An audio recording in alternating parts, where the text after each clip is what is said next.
성탄 2강 오늘 말씀 마태복음 1장입니다. 요절 말씀은 1장 23절입니다. 다 같이 읽어보도록 하겠습니다. 시작. 보라, 처녀가 잉태하여 아들을 낳을 것이요 그의 이름은 임마누엘이라 하리라 하셨으니 이를 번역한즉 하나님이 우리와 함께 계시다 함이라. 하나님 아버지, 주님께서 보잘것없고 정말 제 가운데 사는 어두운 이 가운데서 고통받을 자들을 주님께서 위로하시고 구원하시고자 이 땅에 낮아져 오시고 저희와 대하시고자 사람의 몸으로 오신 주님을 찬양합니다. 여호와 하나님께서 저희를 사랑하심으로 함께 하시고자 하심을 저희는 감사와 찬양으로 올려드립니다. 아버지 하나님께서 오늘 말씀 가운데 큰 기쁨으로 또 저희 마음에 은혜로 자리 잡게 도와주시옵소서. 감사하며 예수님 이름으로 기도드렸습니다. 네. 제1장 지루하게 보이는 예수님의 족보는 결코 지루할 수 없습니다. 오늘 말씀은 성탄 2강 마태복음 1장입니다. 처음 성경을 접하는 분들은 여기서 인내심 테스트를 받게 됩니다. 저도 예전에 큰맘 먹고 신약 성서를 읽고자 했는데 마태복음 첫 페이지의 지루함을 이기지 못하고 덮어버렸던 기억이 있습니다. 제가 만일 신약을 편집했다면 저는 사복음서 중에 가장 짧은 복음서, 어떤 말씀이 가장 짧죠? 네. 가장 짧은 복음서인 마가복음을 제일 앞에 두었을 것입니다. 하지만 사복음서 중에 마태복음이 제일 먼저 나오게 된 배경에 대하여 어떤 목사님은 이렇게 말합니다. 마태복음은 구약과 신약을 연결시켜주는 역할을 하고 있으므로 신약 맨 앞에 둔 것은 아주 의미 있는 편성이다. 그렇습니다. 마태복음 저자는 서두에서 이스라엘 조상 아브라함부터 예수님 탄생까지 그 계보를 적은 후에 신약을 시작하였으니 구약을 맺고 신약의 문을 열고 있다고 볼 수 있습니다. 그런데 마태가 예수님의 조상을 낱낱이 기록함으로써 특별히 말하고자 하는 바가 있다는 것에 주목할 필요가 있습니다. 1절을 읽어보겠습니다. 아브라함과 다윗의 자손 예수 그리스도의 계보라. 먼저 예수님의 계보라고 소개함으로써 이 족보의 주인공은 예수님이라는 것을 명확히 선언하고 있습니다. 마태는 이스라엘 조상 아브라함부터 예수님까지 쭉 이어진 계보를 제시함으로써 신구약 공통의 주인공이 바로 예수 그리스도임을 밝히고 있는 것입니다.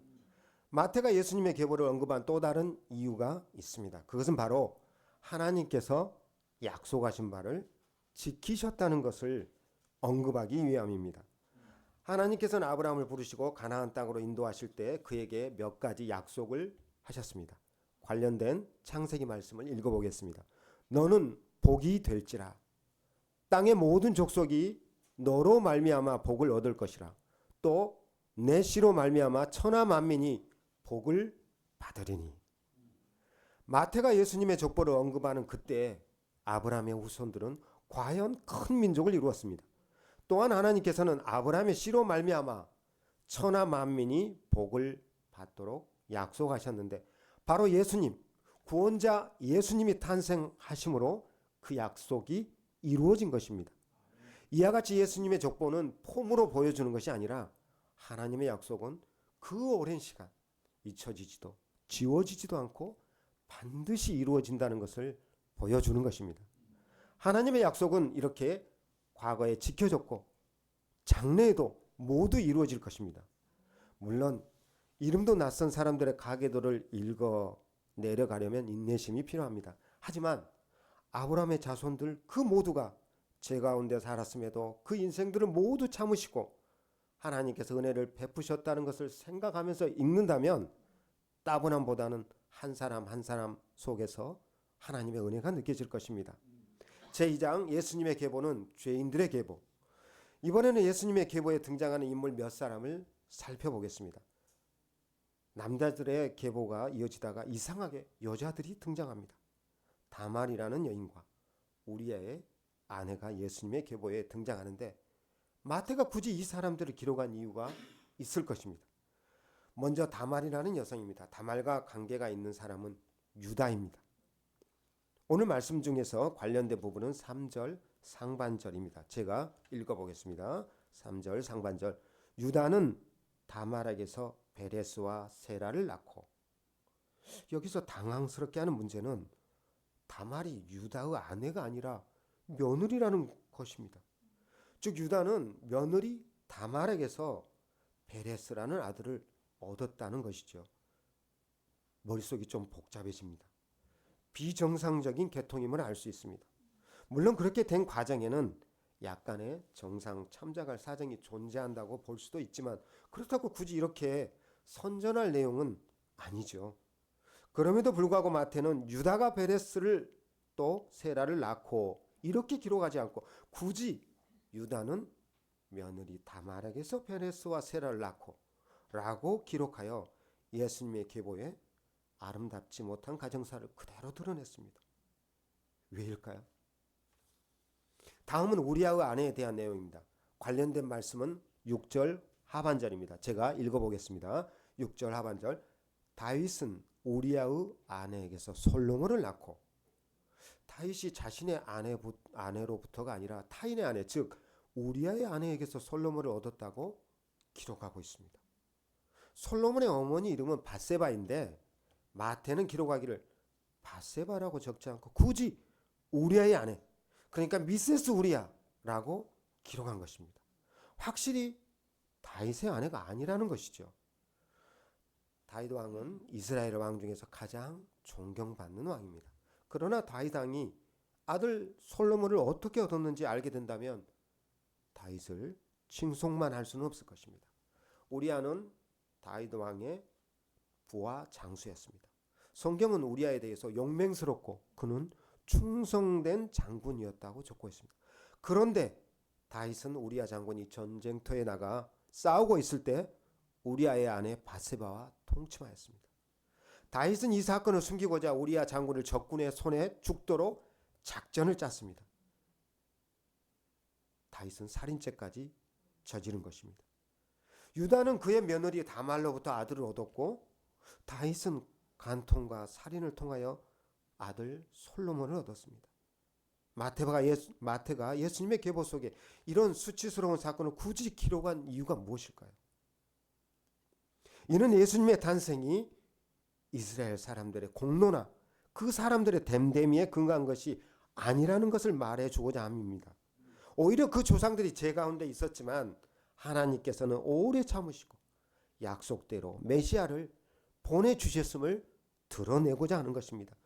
그래서 이스라엘 민족은 예수님의 탄생을 그들의 육신적인 자랑으로 결코 삼지 못할 것입니다. 마태가 기록한 족보들은 바로 죄인들의 족보입니다. 조상들의 과오를 그대로 적었지만 이것은 도리어 하나님의 신실하심과 하나님의 오래 참으심 그리고 하나님의 사랑하심을 더욱 확실하게 웅변해주고 있는 것입니다. 마태는 죄인들의 족보 말미에 예수님의 탄생을 적음으로써 예수님의 탄생이 모든 죄인들에게 임한 하나님의 큰 기쁨의 소식임을 보인 것입니다. 아마도 마태는 끊임없는 이 죄인들을 나열하다가 여기서 하나님의 은혜로 말미암아 감격의 눈물을 흘렸을지 모릅니다. 우리 모두는 마태가 적은 그 죄인들의 족보 어디엔가에 들어갈 사람들입니다. 그러므로 예수님의 탄생은 우리에게도 더할 수 없는 기쁨의 소식입니다. 우리를 구원하시고자 이 땅에 오신 예수님을 기쁨으로 환영하며 하나님의 사랑에 감사와 찬송을 올려드립니다. 3장 보라 처녀가 잉태하여 아들을 낳을 것이요 그의 이름은 임마누엘이라 하리라. 예수님의 계보에 등장하는 여성이 또 한 명이 있습니다. 그 사람은 바로 마리아입니다. 마리아의 등장은 앞에서 본 것처럼 숨겨야 될 내용이 아니라 반드시 드러내야 하는 부분입니다. 관련된 구절은 16절입니다. 제가 읽어보겠습니다. 16절 야곱은 마리아의 남편 요셉을 낳았으니 마리아에게서 그리스도라 칭하는 예수가 나시니라. 드디어 신구약의 주인공 예수님의 탄생 과정이 나옵니다. 그런데 이번에는 아주 특이하게도 요셉은 예수를 낳고라고 기록하지 않습니다. 마리아에게서 예수가 나시니라 라고 기록하고 있습니다. 이는 예수님께서 육신의 혈통이 아니라 성령으로 되셨음을 증거하는 것입니다. 18절을 읽어보겠습니다. 18절.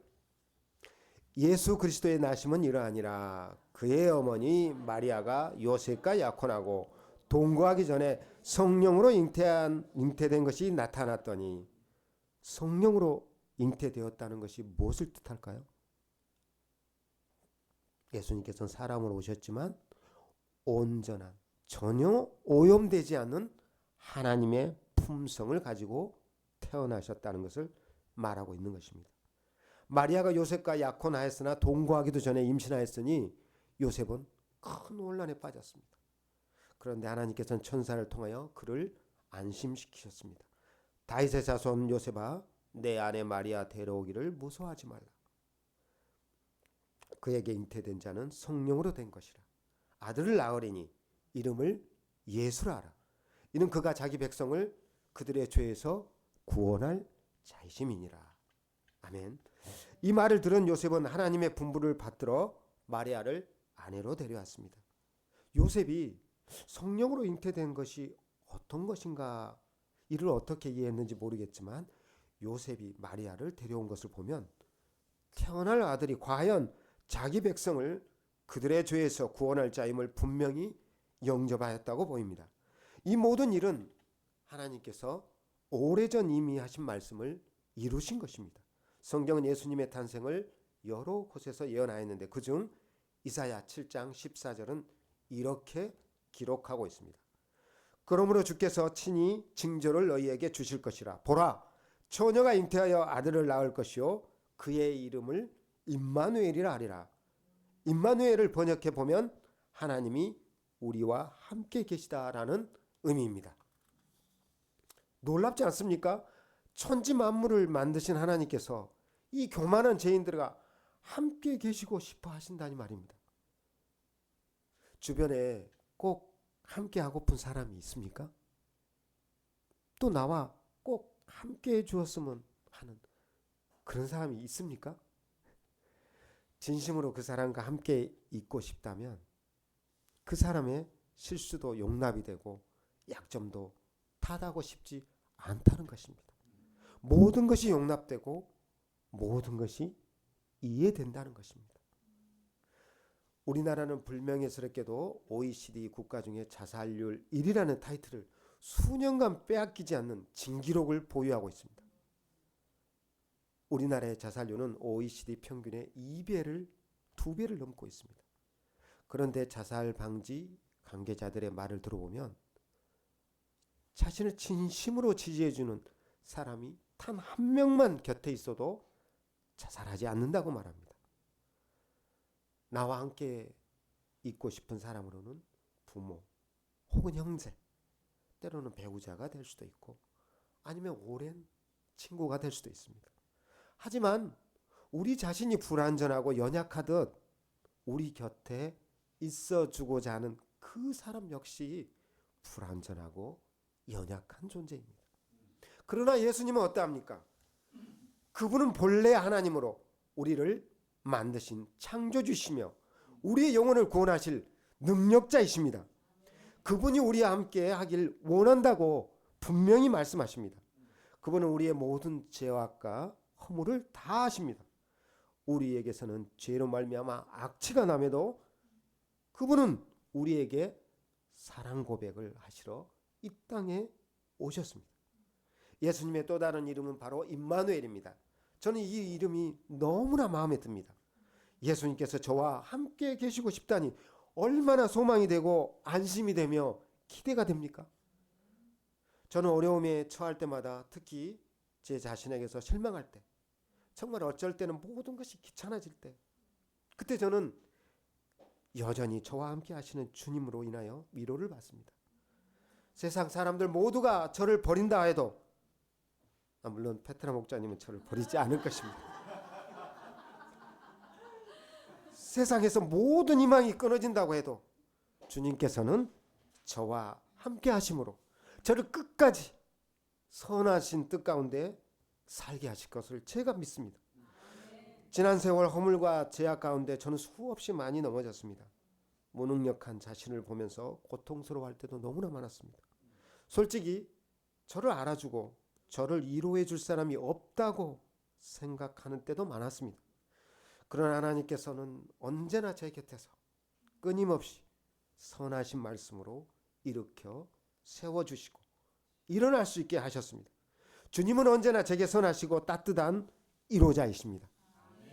다가오는 성탄절 우리는 예수님의 탄생을 기뻐하고 주님은 우리가 다시 태어남을 기뻐하시는 날이 되기를 기도합니다. 이 험난하고 고단한 곳에서 사는 저희를 버리지 아니하시고 저희와 함께 하시고 이 땅에 오신 주님을 진심으로 환영하고 감사 찬송합니다. 주님 저희와 영원히 함께 하시며 저희도 주님과 찬송과 감사로 영원히 함께 할 수 있기를 기도합니다. 기도하겠습니다. 하나님 아버지, 참으로 더러운 냄새나는 저희들을 불쌍히 여기시고 아버지 하나님께서는 이 땅에 낮아 오셔서 저희를 안으시고 품으시고 모든 것을 용납하시며 선하고 거룩한 곳으로 인도하시는 참 하나님이십니다. 아버지 하나님께서 이 땅에 오심으로 저희 어둠과 모든 절망은 사라졌고 오직 주님을 감사 찬양하는 일만 남았습니다. 아버지 하나님께서 오신 날을 기쁨과 찬송으로 주님을 맞이할 수 있도록 도와주십시오. 감사하고 예수님 이름으로 기도드렸습니다. 아멘.